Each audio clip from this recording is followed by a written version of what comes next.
Quand on a un chien mordeur, déjà, il est un peu tard. Parce que si on a un chien mordeur, c'est qu'il a mordu. Donc, c'est qu'on n'en a pas la maîtrise. Alors, il est tard, mais moi je pense à mon niveau, maintenant les clubs, les associations sont pas là pour rattraper le temps perdu, on est là pour essayer d'éduquer les gens.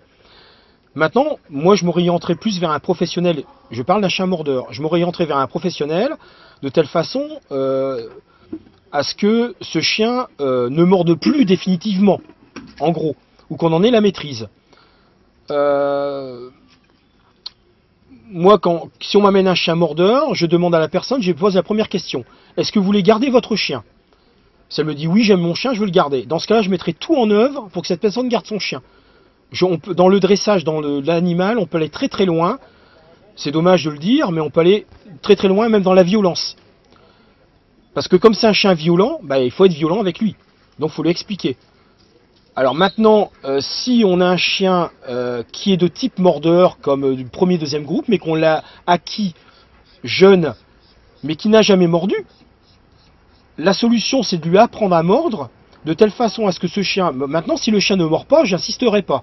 Mais si le chien mord naturellement, parce qu'il y a beaucoup de chiens qui mordent naturellement, dans ce cas-là, suivant la morsure qu'il a, moi je vais m'arranger pour qu'il morde de mieux en mieux, qu'il me déborde complètement, et après j'explique à la personne comment l'arrêter de mordre.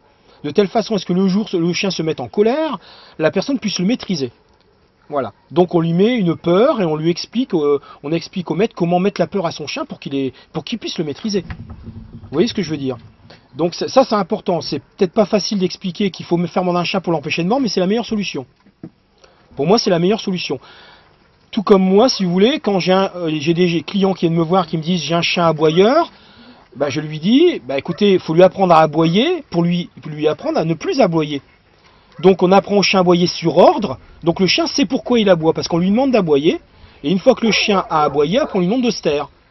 Mais s'il aboie naturellement, il ne sait pas pourquoi il aboie, donc il s'exprime, mais il ne sait pas pourquoi. Et la personne ne peut pas l'arrêter puisque le chien aboie naturellement. Et pour le mordant, c'est pareil, c'est pas plus difficile que ça. Seulement, il faut aller jusqu'au bout. Et dans le dressage, on peut aller très très loin, il faut aller jusqu'au fond des choses. Et moi, j'ai des gens qui sont venus, qui m'ont dit, monsieur, notre chien mord, il faut qu'il arrête de mordre. Les chiens sont repartis 1 an, 2 ans après, et leur chien ne mordait plus. Mais on a été jusqu'au fond des choses pour que les chiens ne mordent plus du tout. Il ne faut pas avoir peur d'aller au bout des choses. Mais pour ça, c'est pas un club qui peut faire ça, ça peut être qu'un professionnel. Voilà. Un club ne peut pas aller jusque-là. Il faut que ce soit le professionnel. Comme un comportementaliste explique certaines choses aux gens, après il y a un dresseur canin qui est professionnel, qui lui peut être capable de le faire. Et s'il n'est pas capable de le faire, il faut aller voir un autre. Voilà, mais après la première question, ce que je pose aux gens, c'est toujours la même chose. Est-ce que vous voulez garder votre chien? Est-ce qu'on va jusqu'au bout?